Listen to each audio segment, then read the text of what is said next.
pensado ainda no começo da pandemia do Covid-19, por meados de maio de 2020, quando saiu um edital chamado Calendário das Artes da Fundação de Cultura do Estado da Bahia, que foi um edital emergencial, né, que pretendia ali naquele momento premiar algumas propostas de vídeos que pudessem ser executados dentro de casa, né, respeitando aquele isolamento social em que a gente estava se mantendo ali naquele começo da pandemia, que a gente não sabia quase nada a respeito do vírus, não tinha nenhuma vacina ainda naquele momento.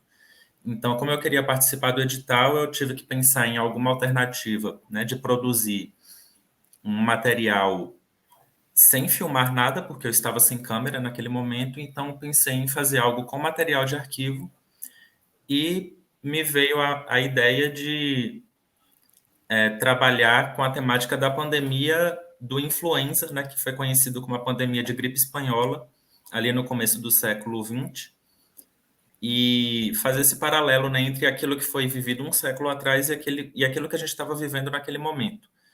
Especificamente falar sobre como os artistas daquele período estavam retratando, né, a gripe espanhola, como uma pandemia afetou, né, o mundo das artes e como isso chega até nós por meio dessas imagens de arquivo. Foi um trabalho basicamente de pesquisa e de montagem, né? Foram as duas etapas assim em que eu mais concentrei esforços, e eu acho interessante pensar nessa temática do tempo, porque naquele momento, assim, ainda no começo da pandemia, era uma coisa muito nova, né, para a gente viver, então eu não tinha ainda uma noção da proporção que aquele período histórico que a gente estava passando iria chegar, né?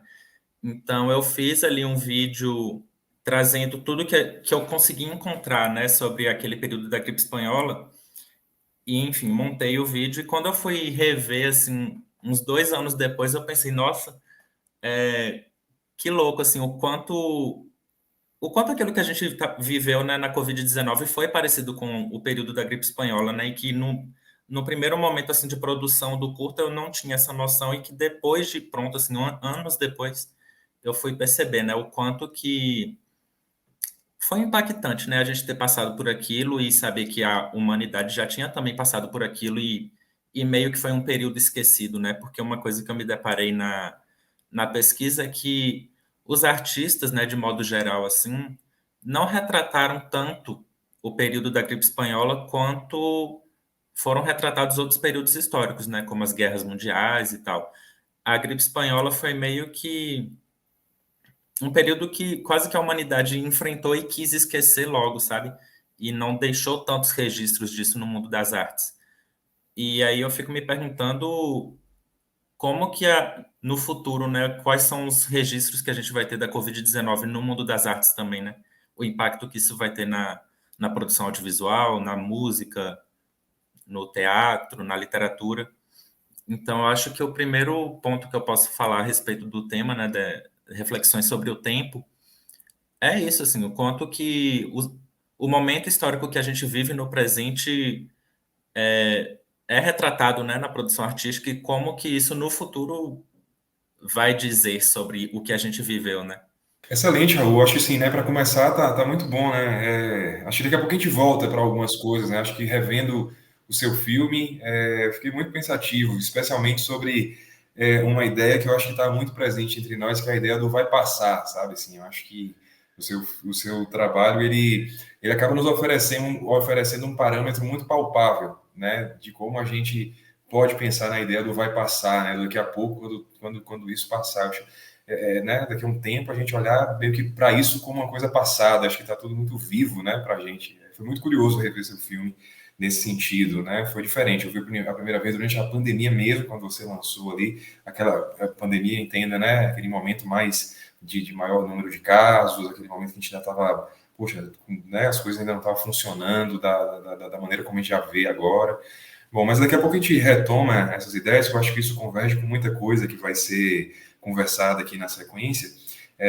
E agora pensando no segundo trabalho, né, e talvez a gente pudesse agora começar a pensar num tema que me parece muito incomum para esses 3 trabalhos que a gente tem daqui para frente aqui, né, que são o Pé de Mexerica, dirigido por Daniel, é o Colar de Pérolas, dirigido por Mikael, e o Raiz de 100 Primaveras, também dirigido por Daniel, que é uma relação com o tempo a partir da oralidade, a partir do encontro entre, nesse caso, realizadores, com pessoas com uma idade já bastante avançada, com uma vida, né? Uma vida vivida em grande duração, eu poderia dizer desse modo, né? E eu acho interessante que nos 3 trabalhos há um elemento metafórico que faz com que a gente pense nessa existência duradoura dessas pessoas e no que diz respeito a essa existência quanto à maneira como viver é coletar memórias, viver é reunir memórias, né? Então, acho que o primeiro filme nesse sentido, O Pé de Mexerica, né, que Daniel dirigiu, é um filme muito assim, né? Eu fiquei muito pensativo sobre isso, né, Daniel? Assim, especialmente sobre o pé de mexerica, que é o, digamos, dispositivo que você constrói, não é para conduzir essa história. Eu, particularmente, fui levado para dentro do filme muito por essa metáfora do pé de mexerica. Quer dizer, a árvore, né, sobre a qual você conversa com ela, né, que você conversa com Dona Augusta Garcia da Paixão. Eu achei isso muito bonito. E, ao mesmo tempo, a relação dela com o pé de mexerica, né, enquanto uma coisa que ela cultiva, né, do ponto de vista da memória, metaforicamente do ponto de vista da memória. Então, queria saber de você, assim, mais especificamente sobre quando você foi construindo o trabalho, se você percebeu essa potencialidade, né, metafórica desse elemento particularmente, e se isso fez com que você conduzisse o filme, se você pensou nisso de alguma forma, ou se não, se isso diz alguma coisa, né? Então, bem-vindo à nossa conversa, eu passo a palavra para você. Olá, pessoal. Boa tarde a todos, todas e todes. Boa tarde, Roger, Rogério, Micael, Raul. Bom, vou me autodescrever. Sou Daniel Leite Almeida, cineasta, diretor, roteirista. Tenho 31 anos. Sou homem, branco, cabelos médios, cacheados, castanhos, olhos castanhos, tenho barba, estou usando uma camiseta cor-de-rosa, como ilustração de Glauber Rocha. No fundo, eu tô no quarto, no fundo, uma parede amarela, com uma janela na lateral à direita. Bom, Pé de Mexerica, na verdade, eu tento resgatar as memórias da minha avó. Minha avó Augusta, é minha avó materna, né? Uma mulher que mora no interior, morava no interior do Goiás, hoje ela está morando com minha mãe no Mato Grosso, e que é uma personagem que eu sempre, enfim, mais do que essa questão íntima, né? Afetiva, mas que eu achava muito rico, assim, cheio de memórias. E eu lembro que, desde quando era criança, sempre que eu ia para casa da minha avó, essa figura do pé de mexerica que ficava no fundo do quintal era muito, para mim, era muito simbólico, assim, porque ela sempre estava lá, esse pé, eu sempre lembro desse pé existir naquele quintal, e sempre com frutos, assim, sempre e eram frutos azedos, não era um pé de mexerica com frutos doces, assim. E aí eu comecei a refletir o quantas memórias aquele pé de mexerica e logo a minha avó, né, que plantou esse pé de mexerica, quantos de memória não estariam guardados ali, né? Não, aquele pé de mexerica enfim, já não presenciou, quantas histórias ele já não presenciou. E aí eu acho que é isso, assim, eu quis refletir um pouco sobre a vida. E eu acho que uma coisa legal dessa mostra, que a maioria dos filmes, assim, a gente acompanhou, a gente assistiu, mas o que eu acho legal dessa junção de filmes é pensar o que eles reverberam a partir da junção, sabe? Pensar como eles se dialogam. E eu acho que nessa mostra a gente tem filmes que falam sobre vida. E aí a vida muito... quando a gente pensa a vida, a gente não consegue desvencilhar da morte, assim, sabe? Quando, por exemplo, eu estou pensando numa pandemia, logo eu começo a refletir sobre a vida, as condições de vida, as necessidades de viver, etc., etc., e os perigos da morte. E eu acho que os outros também é sobre isso, né? São personagens que viveram toda uma vida, né? Foram atravessados por dores, por alegrias, por, é, por fantasias, etc, etc.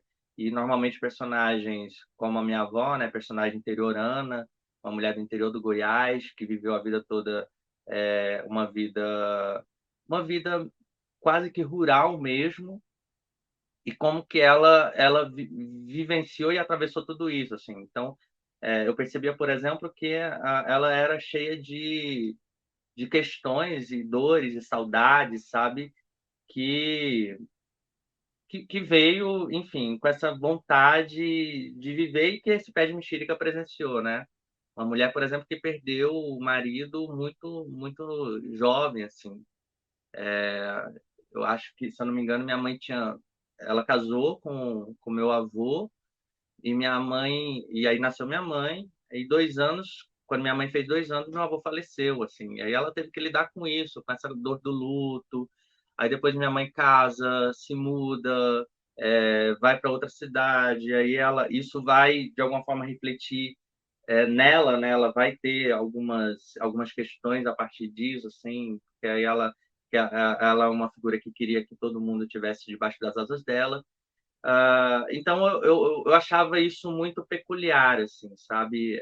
Eu queria falar sobre as memórias dela, e a partir desse elemento que é uma árvore que é frutífera, que estava sempre ali, que ela plantou, e que sempre esteve ali presenciando também junto a ela. Então é basicamente isso. Pô, excelente.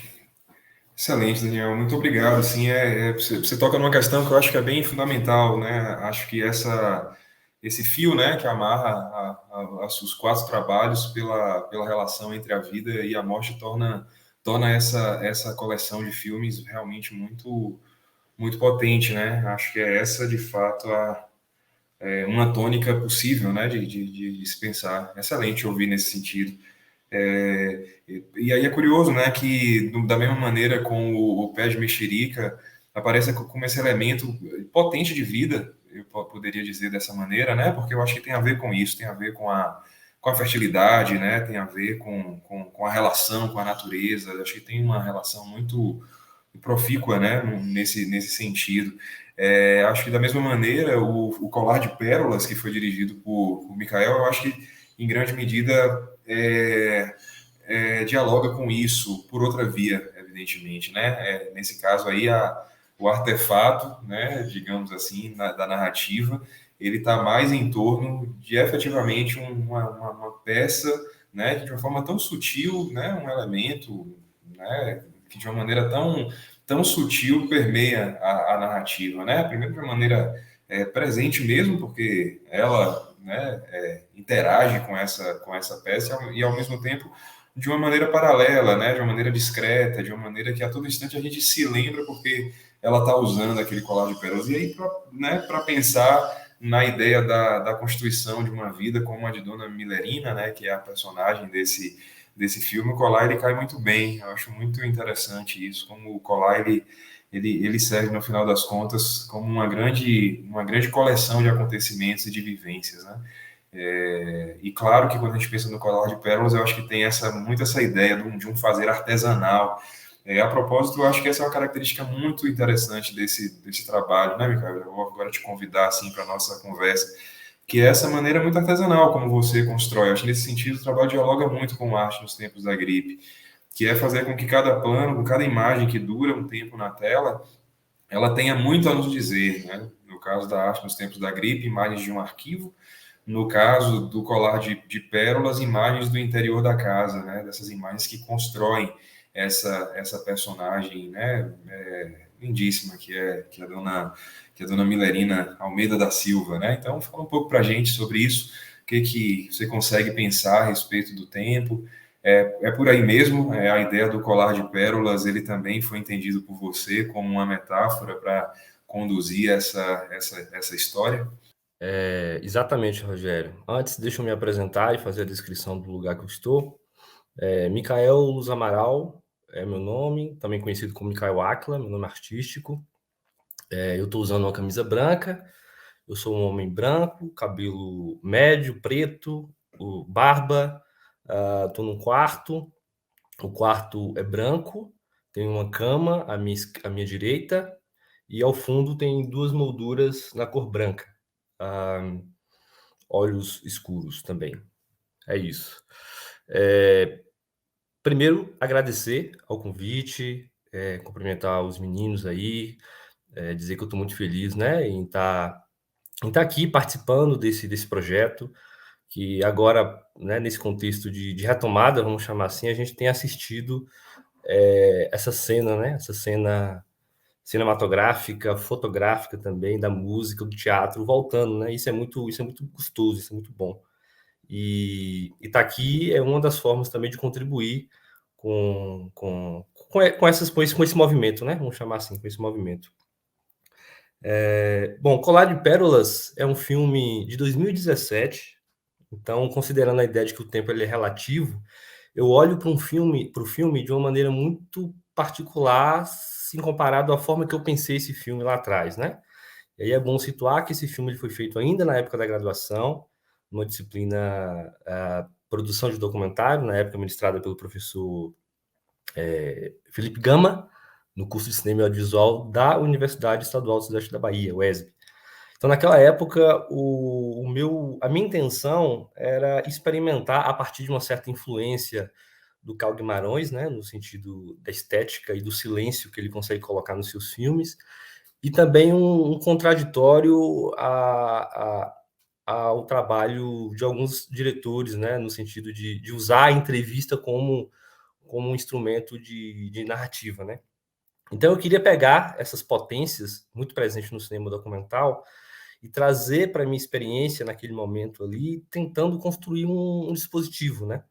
E é um dispositivo que naquele momento não fazia tanto sentido para mim, eu estava tentando entender, muito influenciado por uma fala, eu vou tentar lembrar agora o nome do, do, do autor, que é, assim, é um texto, lembrei, é um texto de Walter Benjamin, né? Walter Benjamin, que está dentro daquela discussão da indústria cultural, etc., que ele tem um texto chamado Experiência e Pobreza. Tem dois textos, lembrei de um segundo texto, que é um narrador. E nesses textos que eu tive contato naquele momento da graduação, me fez pensar a necessidade da gente falar de uma maneira, falar sobre o tempo também, né? Falar sobre o tempo, falar sobre memória, falar sobre qualquer assunto de uma maneira mais delicada, de uma maneira mais silenciosa, respirando, né? Isso por si só já é um contraditório a essa produção cinematográfica hollywoodiana, né? Aquilo que a gente vê em história do cinema o tempo todo, que é esse silêncio, essa necessidade de vivenciar cada momento daquele filme e transmitir isso através das escolhas técnicas, né? Enfim, da fotografia, do som, etc. Então, com essa quantidade de informação ainda pouco decifrável assim, por mim, decifrada por mim, eu fui para esse filme sozinho na época, sem uma equipe, tentando, através da linguagem documental, experimentar esse dispositivo, né? Esse dispositivo ele continuou, né, acontecendo, o meu TCC acabou trabalhando sobre isso, e eu acho que ele encontra uma perspectiva mais teórica na minha dissertação. Então, que dispositivo é esse, né? Eu me refiro ao encontro, né? Ao meu encontro com a minha personagem, que é tão marcante no filme como o Rogério colocou, né? Que é a Milerina. E aí é importante situá-los também, que ela faleceu em 2021, no contexto da pandemia, não foi em decorrência dela, mas foi uma perda muito pesada, né? Assim, a gente mantinha constante contato, ela também participou de outros trabalhos com fotografia, e infelizmente em 2021 ela nos deixou. Mas a contribuição que ela dá para esse filme está muito nesse lugar também do autoconhecimento, né? Hoje, aí eu voltando à questão do tempo como o tempo é relativo, né? Eu acho que na época não era isso, mas olhando hoje para o Colar de Pérolas, é um filme sobre mim mesmo, né? É um filme sobre os meus processos, é um filme sobre a minha necessidade de entender o outro e através da linguagem aqui cinematográfica tentar transformar isso em uma narrativa. Então, esse dispositivo, que é o dispositivo do encontro, ele, de certa forma, ele foi construído ali a partir de técnicas experimentais, né, digamos assim. Então, eu queria ver como Millerina reagia diante da câmera, uma câmera parada, sem uma direção, de fato, no sentido, fale isso, fale isso. A câmera parada e eu lá parado, olhando para ela e ela olhando para mim, e disso saía coisas, né? É um filme que acontece na montagem, né? Até porque a reflexão sobre essas imagens fazia parte do processo naquele momento. Mas é isso, a busca por uma certa espontaneidade, considerando, claro, né, as próprias interferências do equipamento, do espaço, a minha presença ali, tudo isso sendo considerado como parte da experiência, né, um invasor, uma espécie de viajante, né, que chega no espaço e se apropria dali, claro que com boas intenções nesse caso, buscando transformar isso em narrativa. E ela foi conduzindo, né? Ela é a verdadeira diretora do filme. Se eu pudesse relançar esse filme oficialmente, etc., com certeza ela assinaria a direção do filme, porque é um filme escolhido por ela, né? Ela queria gravar em certos locais, ela inclusive não queria gravar em alguns outros. Então foi uma experiência muito rica nesse sentido, né? Então, olhando de agora para lá para trás, considerando essa ideia de tempo relativo, eu acho que o filme ele foi se transformando, né, na minha percepção. Ele foi se transformando em algo, como se fosse uma espécie de objeto, né? O filme é uma espécie de objeto para os próximos filmes, assim. Isso aconteceu muito no meu TCC, né? Essa tentativa de parar diante de um personagem e fazer, às vezes, perguntas muito pontuais, mas sentir a fala desse personagem, e a partir dessa fala, né, ir para outra fala, inclusive para não fala, né, para a fala do corpo, para a fala do gesto, o silêncio, né? Colar de Pérolas, ele tem muito do silêncio, né? Ele tem muito do silêncio porque a gente está trocando também, e aí é bom fazer esse recorte geográfico. A gente está falando também sobre o Nordeste e todas as questões ligadas ao Nordeste, né? E aí eu estou falando a ideia de pertencimento, estou falando a questão da identidade, estou falando a resistência, né? Que pode ser correspondida por uma série de teorias aí sobre isso, mas a autenticidade que a Millerina tinha, né, e que ela consegue transmitir no filme é muito desse lugar da ideia de identidade mesmo, né, de resistência. E isso é uma pérola, de fato, né? Eu acho que a metáfora do colar de pérolas, o colar literalmente que ela utiliza, o cinema tem muito disso, né? Das metáforas. Mas eu acho que a ideia de pérola mesmo, de tesouro, de joia, está muito nesse lugar do que é o personagem e a sua subjetividade, né? E aí é bom lembrar de uma das cenas que eu mais gosto do filme, que é a cena que quase ninguém entende, né? Quando ela começa a narrar a sua vida, a sua história, e ela começa a fazer uma espécie de link com acontecimentos da Bíblia, né, da religião que ela tem, e ela começa a fazer uma série de articulação com aquilo ali. Daqui a pouco ela começa a falar da globalização, ela começa a falar da tecnologia, e tudo isso ela internaliza como, de uma certa forma, como se ela fosse a narradora do próprio filme, sabe assim? E aí uma autocrítica, né? Eu não consegui dar conta naquele momento de explorar, no sentido da montagem e das especificidades do filme, essa grande potência, mas eu acho que está ali de alguma forma, né? E é sobre isso que o filme tem, né? Acho que essa ideia de tempo está muito presente na maneira como eu olho para o filme de agora, né? 2017 para cá, a gente teve essa pandemia no meio que ressignificou muita coisa, ressignificou até a nossa maneira de pensar o cinema, né? Eu acho que isso é muito importante de ser levado em consideração.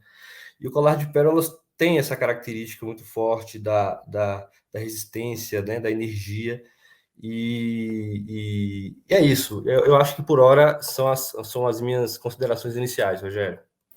Excelente, Micael, muito obrigado, viu? Muito, muito bacana esse teu filme, essa sua reflexão, esse conjunto de imagens que você nos oferece para que a gente pense, no final das contas, no que Dona Millerina diz, né? Eu acho isso muito, muito, muito bom. Obrigado mesmo. E aí a gente tem o quarto filme, né? Gostei muito, inclusive, né, dessa organização que a curadoria da Semana de Projeção fez, de colocar esses filmes nessa sequência, né? Porque eu fico com a sensação de que o Raízes de 100 Primaveras, né, para trazer Daniel de novo aqui para a nossa conversa, É um filme que, ao meu ver, ele reúne os elementos dos três filmes anteriores, né? Eu acho isso muito bom, porque eu acho que toca uma questão que o próprio Daniel já falou, que é falar sobre a vida no seu limite. É um filme feito no limite de existências, né? No limite, eu digo, no limite que separa a vida da morte, né? O filme acontece dentro dessa zona, eu vou chamar desse modo, né? Uma zona de tensão nesse sentido. São personagens que estão próximas de 100 anos de idade, algumas delas ultrapassando 100 anos de idade, outras se aproximando dos 100 anos de idade. E o filme tem uma urgência, né? O filme ele parte disso, parte de uma urgência. A gente precisa ir lá. A gente foi convidado, a Voice Off diz, né?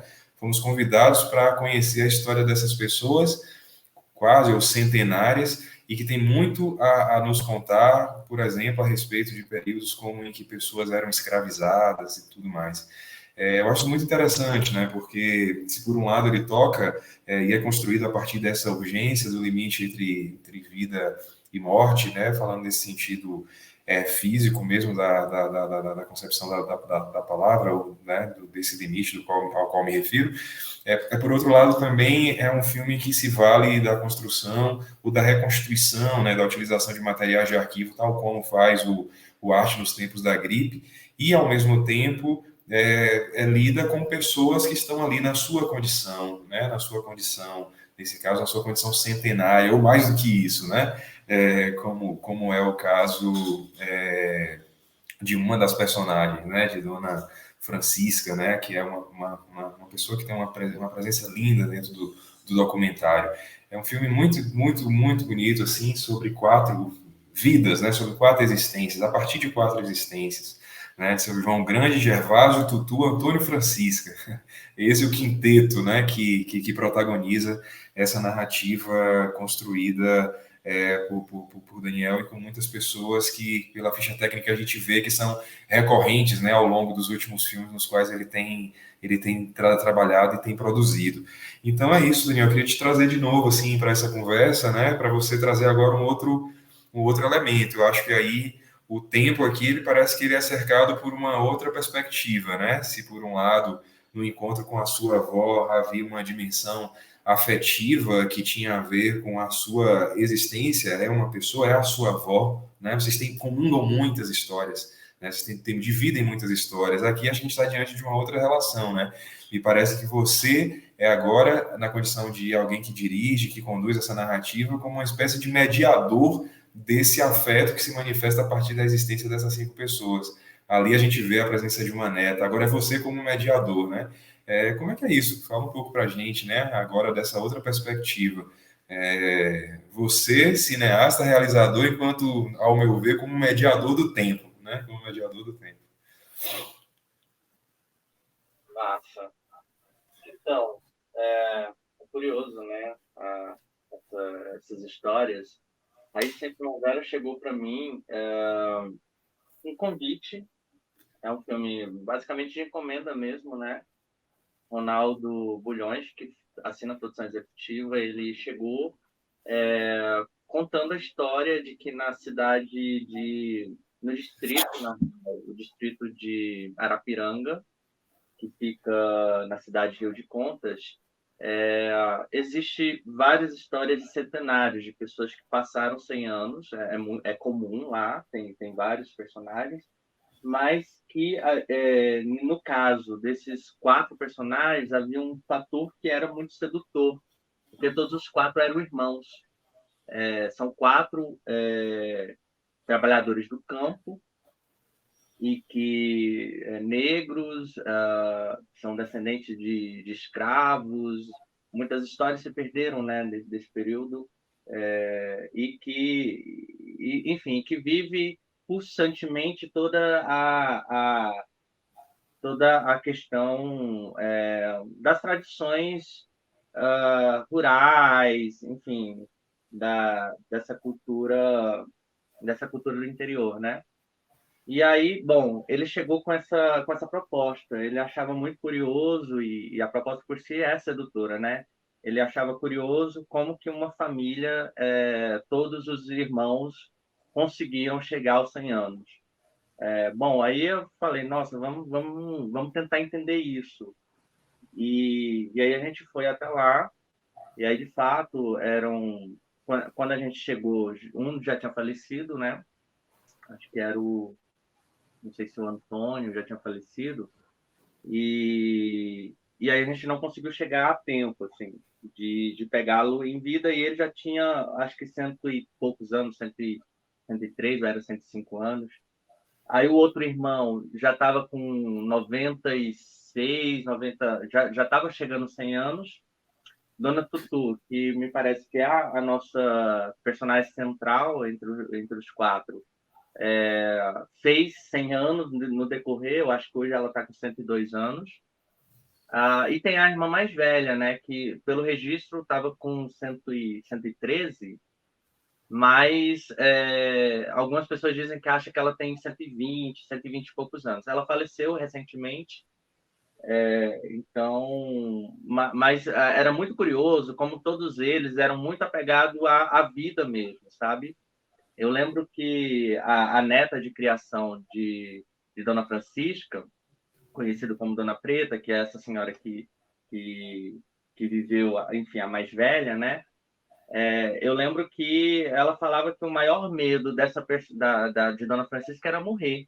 Assim, ela não queria morrer de jeito nenhum, assim. Então era uma personagem muito apegada à vida, assim, o quanto é preservado, por exemplo, as questões das tradições culturais do campo mesmo, assim. São personagens que vivenciam, por exemplo, algumas tradições muito fortes, assim, são rezadeiras, sabe? São reizeiros, enfim. E eles e ao tempo todo como que isso atravessa as próprias vivências deles, assim. O tempo todo, por exemplo, quando a gente foi entrevistar a Dona Francisca, logicamente a gente não conseguiu, enfim, colher depoimento dela por causa da debilitação que ela se encontrava, enfim. Quando a gente se despediu, ela de fato pegou a mão de uma das pessoas da equipe e começou a rezar ali naquele momento, sabe? E é algo muito comum, por exemplo, em Dona Tutu. Dona Tutu, ela recebe pessoas para ela fazer as rezas e as preces, etc. Então, como que a religiosidade é presente e é um alicerce da manutenção da própria vida dessas pessoas, assim. Acho que a gente fala muito sobre isso. E é um filme que eu queria que começasse com morte, porque a gente chegou a gente já chegou quando um dos personagens já tinha falecido, mas eu queria terminar com vida, porque na verdade a reflexão que a gente queria chegar, que queria trazer e queria é, narrar é a vida, né? É uma celebração. A gente queria que o filme fosse uma celebração da própria vida. Então acho que é basicamente isso, assim, o filme. E, e que foi chegando nesse lugar. Eu cheguei no filme como um lugar de curioso, né? Não conhecia os personagens, é diferente do Pé de Mexerica, de fato, porque tem uma coisa da intimidade, do afeto. Lá não, então fui mais como um observador curioso, e que depois eu fui afetado pelas personagens, assim. E aí entra um quinto elemento, né? Um quinto personagem, que é o marido de Dona Tutu, que era engraçado porque ele talvez seja o personagem mais que parece é um senhor com espírito de menino, de jovem, sabe? Que tá o tempo todo, por exemplo, nos finais de semana ele precisa sair para feira para tomar a cachaça dele, para, sabe? Ainda é ativo. Eu acho que ele está com 98 anos, 99, alguma coisa assim, mas é muito ativo, por exemplo, no trabalho do campo. Então ele vai capinar, vai cuidar da roça dele, e você vê, você enxerga como brilha, como que eles são, como a vida ali, sabe? Ainda que o corpo fisicamente padece, né, por questão do tempo, mas ali há uma necessidade de viver. E é muito bonito o amor de Dona Tutu e seu Gervásio, né? Assim, eu ficava impressionado o quanto eu colocava os dois assim para para entrevistá-los, e aí eu ia entrevistar ela, tipo, ela mais silenciosa, mais reservada, e seu Gervásio sempre muito conversador. Mas no momento que ele começava a conversar, ela começava a interagir, sabe? Era impressionante, assim, como que e é um amor, assim, é um amor de uma vida toda, né? Isso, bastava ele conversar, ela começava a interagir, ela ria, ela, sabe, mudava, assim, brilhava os olhos dela, e isso era muito bonito. Então é isso. Excelente. Não, o Gervásio é uma figura, né? Ele é sempre com aquele cavaquinho lá na mão o tempo todo, é, é, arranhando, né, no instrumento musical. Eu acho aquilo muito, a presença dele muito, muito interessante, né, dentro do trabalho. Ao mesmo tempo ajuda a amarrar, né, com o passado que está nos arquivos, né, aquelas imagens em que revela lá os ternos de reis, né, aquela coisa que eles faziam quando mais jovens, né? Acho isso muito, muito interessante. Ele realmente faz uma conexão interessante. Assim, uma outra coisa, gente, assim, eu acho que é impossível, né? A gente não tocar numa conversa a respeito do... Ah, Daniel, Raul pergunta de quando é o filme, o Raízes de 100 Primaveras, ele é 2021, você confirma? 2022, a gente finalizou agora, 2022. foi meu último trabalho. 2022, perfeito, tá respondido então. Bom, e aí falando, né, agora para a gente começar a caminhar para o desfecho da nossa conversa, acho que não tem como a gente pensar no tempo, não, né, e não tem como a gente pensar nessas histórias que vocês partilham conosco, cada um trabalha à sua maneira, que é pensar na dimensão cíclica do tempo, não é?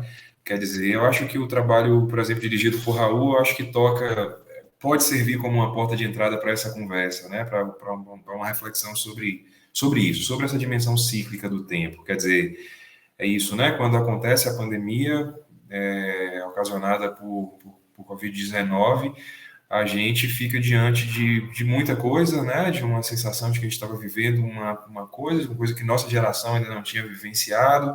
E daqui a pouco a gente começou a voltar, né, no tempo e começou a olhar para trás pensando o quanto outras gerações tinham lidado com determinadas coisas. Eu acho que o trabalho de Raul materializa isso muito, muito bem. Mas vocês acham, né, vou lançar essa questão assim para vocês três, que é possível pensar a partir do trabalho de vocês a respeito disso, dessa dimensão cíclica, dessa coisa que se renova, dessa coisa que acontece de novo de uma outra maneira, dessa coisa que aparece, ou para pensar, né, como muitas pensadoras e pensadores do tempo pensam, de pensar nesse anacronismo, né, que está muito associado à natureza do tempo, que é pensar nessa maneira como o presente ele é sempre um acúmulo, né, dessas experiências anteriores. Então, eu queria saber de você, Raul, você que fez o filme que, ao meu ver, é aquele que mais toca nessa questão da dimensão cíclica, né, do tempo, quer dizer, acontecimentos que aparecem de novo, né, aparecem sob outra feição, mas que, no fundo, nos coloca diante de uma situação aparentemente já vivida, né? Você poderia falar um pouco a respeito disso? Como é que foi para você, né, tratar sobre a epidemia do influenza lá no início do século XIX, em pleno século XXI, não é? Assim, durante uma pandemia de Covid-19. Deixa eu te passar a palavra para ver se você tem algo a dizer nesse sentido. Com certeza, esse filme me fez pensar muito sobre isso e de uma forma até me tranquilizou, né? Se é que podemos falar isso. Eu estava aqui lembrando que uma das imagens que tem no filme é de um filme de 1919 chamado A Peste em Florença, se eu não me engano, que foi um filme lançado, né, no ano em que estava acontecendo a pandemia da gripe espanhola e era um filme sobre a pandemia da peste negra, né, na Idade Média. E é um filme, no caso, eu acho, nos tempos da gripe, foi feito durante o período da pandemia do Covid-19, né? Então você tem ali 3 pandemias, né? É um evento cíclico na história da humanidade. Eu acho que talvez a nossa sociedade tenha ficado até um pouco arrogante, digamos assim, né? De talvez achar que algo parecido com isso não iria se repetir. E quando aconteceu, né, pegou todo mundo de surpresa. Mas uma coisa que, de certa forma, me tranquilizou durante a feitura do filme foi realmente perceber que foi um momento que aconteceu, né? Foi devastador, mas que ele acabou, né? E acabou de uma forma até natural, né? Porque não era um período que a medicina estava avançada, que tinha uma vacinação em massa. A pandemia da influenza durou cerca de 2 anos, no máximo 3 anos. E durante a pesquisa eu percebi, né, que assim que essa pandemia foi diminuindo, a sociedade já estava pronta para seguir em frente, né? E é por isso também que ela não ficou tão registrada assim na história da arte. E eu acho que é algo que tende a acontecer com a gente também, né? Assim que a gente vê assim cada vez mais diminuídos os efeitos da pandemia do Covid-19, a gente vai tentar seguir em frente, né? Espero que aprendendo algumas lições com isso, mas perceber o quanto que a história é cíclica, de certa forma me tranquiliza, né? Embora seja uma coisa meio louca de se viver. Maravilha, Raul. Muito obrigado pela sua resposta, né? Enfim, acho que destacar isso que de fato é uma impressão muito forte, né? Que a gente tem quando a gente assiste o teu trabalho. Eu queria só acrescentar uma coisa, né? Para passar a palavra para Mikael, que é no outro sentido, né? É a experimentação dessa dimensão cíclica por uma outra via. Eu sinto que, em grande medida, eu concordo muito com você, Mikael, quando você diz isso, que a bola está com Dona Milerina, né? É ela quem dita, quem dá o tom do rumo mesmo, da narrativa, da história, ela que vai conduzindo por meio dessa maneira espontânea como ela se coloca, né? E se oferece diante do encontro que você tem com ela. E é curioso que em muitos momentos ela te interpela, ela te traz para dentro, né? Eu queria saber um pouco de você nesse sentido. Eu sei que essa é uma questão que é muito importante para você, essa relação dialógica, como você costuma dizer nos seus estudos, entre quem faz as imagens e quem é registrada, quem é registrado. E diante disso, né, diante dessa maneira como ela te interpela e te traz, tem uma frase que ela diz assim no documentário, que eu, desde a primeira vez que eu vi, eu gostei muito, assim, né? Depois daquele desentendimento muito interessante que ela tem com a pessoa que a auxilia, né? Ela não queria o mingau feito de fubá de milho, ela queria de trigo. A pessoa fez de fubá. Ela se chateia com isso, dá uma bronca na pessoa e depois ela diz para você: Você quer mingau, Micael? Eu acho maravilhoso. Eu acho maravilhoso. É maravilhoso esse momento. Eu acho que é uma troca muito interessante. Pensando nessa dimensão cíclica, né? Você consegue se ver representado nela, Michael? Você consegue se ver nela? Não é ser representado. Você consegue se ver nessa personagem? Ou, em outras palavras, é possível se deslocar dessa condição de alguém que está capturando uma coisa e, em vez de uma câmera que olha, você está, em alguma medida, diante do espelho? Porque o espelho, a propósito, é um elemento muito presente, né, dentro dessa construção que você faz. Vou te passar para ver o que você pensa disso. Com certeza, Rogério. Na verdade, eu acho que só faz sentido para mim fazer cinema se de alguma forma a gente ser representado dentro dele, né? E aí, não no sentido narcisista, evidentemente, isso é óbvio, mas né, nessa capacidade de aceitação do outro, né? Eu acho que isso é uma questão ética também, né? A gente entra numa uma discussão sobre ética também. Que é aquela velha máxima, né? Por que eu estou fazendo esse trabalho? A troco de quê, sabe? Então, quando você percebe isso e você percebe que o outro tem as suas proteções, inclusive legais, né? Questão de imagem, etc. A gente começa a entender o protagonismo do outro e passa a exercitar aquilo que é chamado na antropologia de alteridade, né? E essa alteridade tem muito a ver com essa troca, sabe, Rogério, que você introduziu aí, que eu chamo de dialógico. Então, o filme, com certeza, Colar de Pérolas, tá muito nesse lugar, assim, sabe? Ela me aceita, ela me aceita. Não sei em que dimensão eu consigo dar conta disso na montagem do filme. Eu acho que o exemplo do Mingau é ótimo, mas o que não entra no filme e que não cabia no filme por questões estéticas e tal, talvez deixe como se fosse uma espécie de making-off, sabe? Deixa mais claro essa coisa do pode entrar, Mikael. E eu acho que é cíclico no tempo também, Rogério, a primeira pergunta que você fez, Porque a gente se depara com isso o tempo todo, com esse desafio, né?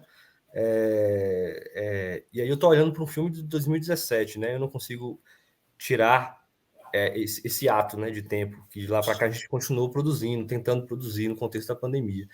Então, os trabalhos que vieram depois, e que estou fazendo agora, são trabalhos que me colocam nesse paredão, assim, sabe?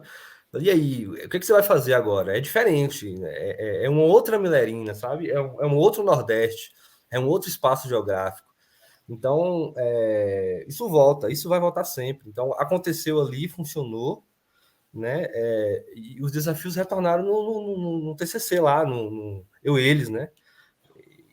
Talvez numa dimensão até maior, assim, em dificuldade. Então é isso. Eu acho que essa ideia, para fechar, essa ideia de você mergulhar no filme tem que acontecer no sentido de você dar conta de representar o que é a subjetividade do outro, né?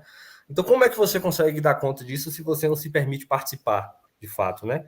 É evidente que cada um tem a sua forma de fazer isso, né? A cinematografia nos mostra as diferentes formas, né? As diferentes linguagens de trabalhar isso, mas é a alma da coisa, sabe, Rogério? Essa entrega, inclusive se colocando a situações onde você também se vê vulnerável, né? Acho que a busca pela vulnerabilidade, nesse sentido, se colocar a cara dessa vulnerabilidade, o diretor, que normalmente está atrás da câmera, né? É bem interessante nesse sentido. É isso, André. Excelente, Michael. Muito obrigado, viu, pela resposta. Assim, acho que para quem está acompanhando a nossa conversa, né, e vocês percebem que Michael fez referência a um outro filme que ele dirigiu, se chama Eu, Eles. É um filme muito interessante também. É um filme que vai para uma outra via, né, em que ele dialoga com a sua obra como fotógrafo de imagem fixa, né, como fotodocumentarista que é. É um filme muito interessante, que reflete muito sobre essa relação entre fotógrafo, fotógrafa e pessoa fotografada. É um filme muito interessante nesse sentido, em que Michael se impõe um desafio que é ir em busca de uma personagem, de uma pessoa que ele fotografou um belo dia e que naquele momento ele não teve muito tempo para desenrolar uma relação, né? E aí depois ele sai em busca dessa imagem. Esse é um ótimo filme. Eu queria aproveitar nesse sentido, né, já que eu estou destacando esse modo de trabalhar de Michael, que é dando uma atenção muito grande enquanto um fazedor, um construtor de imagens, né, para essa relação de troca com as pessoas com quem ele constrói essas imagens, ao mesmo tempo chamar atenção para um traço que eu vejo muito em Raul também, né, que esse filme, eu acho, Nos Tempos da Gripe, acaba revelando muito o que é Raul do ponto de vista do seu ímpeto enquanto criador, né? Raul é um roteirista e que tem uma habilidade muito grande no tratamento das imagens de arquivo, né? Já fez outros trabalhos, né? Assim, foi um dos montadores de um filme que agora eu poderia destacar aqui, que foi o Coleção Preciosa, que estará, né, nessa mostra, em uma das mostras da semana de projeção REC Conquista. Então, eu queria chamar a atenção para esse traço de cada um deles, e isso para fazer para passar a bola aqui, para levantar, na verdade, a bola para Daniel, que é outra coisa, né? Assim, que é pensar, Daniel, numa outra coisa que eu percebi muito nesses dois trabalhos, curiosamente, que eles têm em comum, que é assim, que é o desafio da sua condição, da sua participação enquanto diretor, enquanto condutor dessas histórias. Eu percebo que são duas histórias que te exigiram muito, né? Que te obrigaram a estar, né? Eu entendo isso de um jeito no filme que você faz com sua avó, no Pé de Mexerica, em que você é colocado dentro dessa dimensão por uma razão muito óbvia. Você é o neto dela e você divide muitas dessas histórias com ela, né? Quando você pega esses retratos, você visita esses retratos. É curioso, né, que quando a gente olha cuidadosamente o filme, a gente vê lá o nome de alguém que é muito parecido com o seu, né? O nome de uma mulher, Almeida Leite. A gente vai sendo introduzido dentro dessa dimensão afetiva dessa forma sutil, né? Você não deixa isso às claras, assim, né? Não entrega pra gente logo de cara. Vai na sutileza, a gente vai percebendo isso, né? Na troca. E no outro momento, né? No Raízes de 100 Primaveras, você faz isso de outro modo, que se colocando enquanto um narrador, né? Alguém que diz assim, olha, eu vou contar uma história para vocês aqui, viu? Estou me colocando, eu vou dizer para você como é que foi. A gente recebeu uma encomenda, essas 4 personagens que se desdobram para 5 personagens, elas viveram em tal e tal circunstância. Eu queria te ouvir um pouco nesse sentido, né? Acho que nós que lidamos com a construção audiovisual, nós nos colocamos muito como agentes da memória nesse sentido, né? E lógico, né, que quando a gente se coloca na condição de agente de memória, a gente se coloca diante dos dilemas do tempo, das escolhas que nós temos que fazer, né, das coisas das quais a gente abre mão. Então, eu queria que você falasse um pouco para a gente sobre né, sobre essas duas formas como você foi demandado a agir como um agente da memória, né? É curioso até que no segundo filme, no Raízes de 100 Primaveras, eu percebo o quanto o recurso da narração ele é um recurso que, na verdade, é também utilizado para fazer aquilo tudo fazer sentido, né? Já que você está lidando com pessoas que já não se expressam de uma maneira que você pudesse captar com os equipamentos audiovisuais. Então, eu queria que você falasse um pouquinho nesse sentido para a gente começar a ir para o desfecho aqui da nossa conversa. Massa. Então, eu percebo que eu gosto mais de fazer esse tipo de documentário que de alguma forma atravessa a minha subjetividade, assim, documentários que tenha, enfim, eu gosto muito, por exemplo, do filme de Petra Costa. Petra Costa, ela vai falar, por exemplo, sobre o golpe de 2016, mas a partir de uma perspectiva que é dela, né? Então, os filmes dela são muito íntimos, né? Ela vai falar sobre um tema que é universal, que é a depressão, que é o suicídio, a dor do luto, mas a partir de vivências e de uma voz que é dela, né? Que atravessa. E eu estou cada vez mais me encantando mais por esse tipo de cinema, assim, um cinema que tem um filtro que é a própria subjetividade do realizador, assim. Não é um cinema não é um filme que quer ser universal, sabe? Não é um filme que quer dar conta de todos os centenários, sabe? Não é um filme que quer dar conta de uma questão, não é um filme científico, é um filme artístico e que perpassa por esse lugar mais íntimo, assim, como que eu sou atravessado por isso. E é curioso que eu fiquei pensando aqui que os dois filmes usam dentro dos seus títulos a árvore como um elemento simbólico, né? Como metáfora. Então, um usa o pé de mexerica, o outro usa a própria raiz, né? Porque eu também queria falar sobre a ancestralidade, né? Esses 100 anos, o que carrega de ancestralidade, o que carrega de raiz, o que carrega de tradição, de cultura. E a árvore, eu acho que é um elemento que traz esse lugar do cíclico, porque, enfim, vem com a raiz, ela cresce, ela tem até em Alice dos Anjos tem uma fala da avó que fala sobre isso, né? Ela cresce, de repente dá frutos, dá sementes, cai, e aí aquela semente, de novo, raiz, cresce, frutos, cai, sabe? Então, e eu acho que isso é uma representação da própria vida, né? Dessa ciclicidade da vida, de pessoas que a própria morte, a vida é cíclica, né? Pessoas que vêm, que partam e que depois outras que nascem. E eu acho isso muito bonito, eu acho isso muito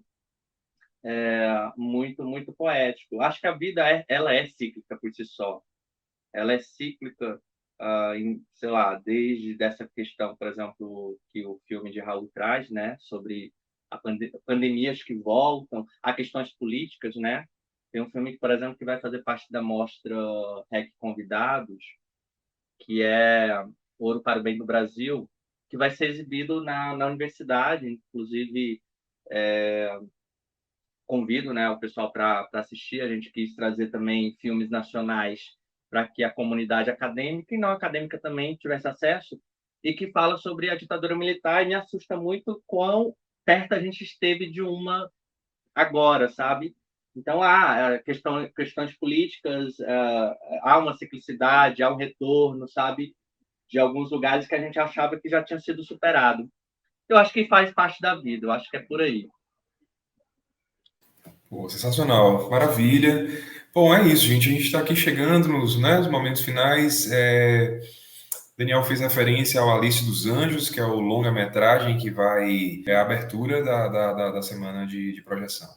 É o longa-metragem dirigido por Daniel, para quem ainda não viu, uma ótima oportunidade, inclusive, para ver, né, o Pradoso que serviu como locação, né, para algumas cenas do filme. Bom, acho que eu gostaria de passar, eu gosto muito dessa maneira como o Daniel conclui a fala dele, porque eu acho que ela amarra, né, os três filmes, pensando a árvore, né, como esse elemento de representação dessa dimensão cíclica a qual vocês fizeram, a qual nós fizemos referência nessa última rodada. Acho que agora eu poderia passar a palavra finalmente para Raul, para Micael, para a gente então fazer, né, um desfecho aqui desse nosso diálogo aqui de criação. Então, Raul, você quer complementar alguma coisa? Quer, por fim, dizer algo para finalizar? Eu queria agradecer novamente pelo convite para participar do diálogo, né? É sempre legal poder falar do nosso trabalho e ouvir mais, né, sobre os colegas falando sobre os trabalhos deles, porque cada processo criativo é diferente, mas é legal assim, identificar o que move cada realizador, né? Porque às vezes a gente consegue incorporar um pouco disso no nosso próprio fazer também. E eu quero, enfim, convidar todo mundo a assistir os filmes e conversar sobre os filmes e continuar consumindo, né, o nosso cinema que é feito aqui na nossa região, no nosso estado, no nosso país. E é isso. Muito obrigado, Raul. Parabéns pelo teu filme aí, viu? Micael, por favor, suas considerações aí para a gente encerrar. Tá. Então, agradecer também pelo convite mais uma vez, né? Agradecendo.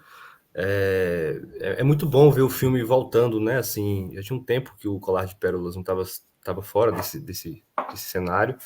E toda vez que ele volta, volta diferente para mim também, né? Como eu coloquei algumas questões aqui. Então, veja o filme, espero que goste, veja os outros filmes também. Vamos continuar conversando sobre cinema, porque a gente precisa fazer isso, né?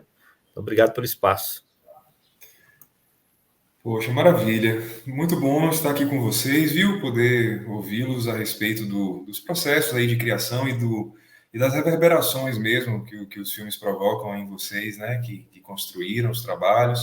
Muito obrigado, Raul Ribeiro, Micael Ávila, Daniel Leite. Uma honra, viu? Estar aqui com vocês. Muito contente de ver esse momento de celebração do audiovisual da nossa cidade, né, dessa movimentação mesmo. Eu acho que é coletivamente que a gente torna o nosso fazer mais forte, mais potente, né? Então, é isso, gente. Espero que vocês acompanhem, curtam e gostem muito, assim, da programação da Semana de Projeção REC Conquista.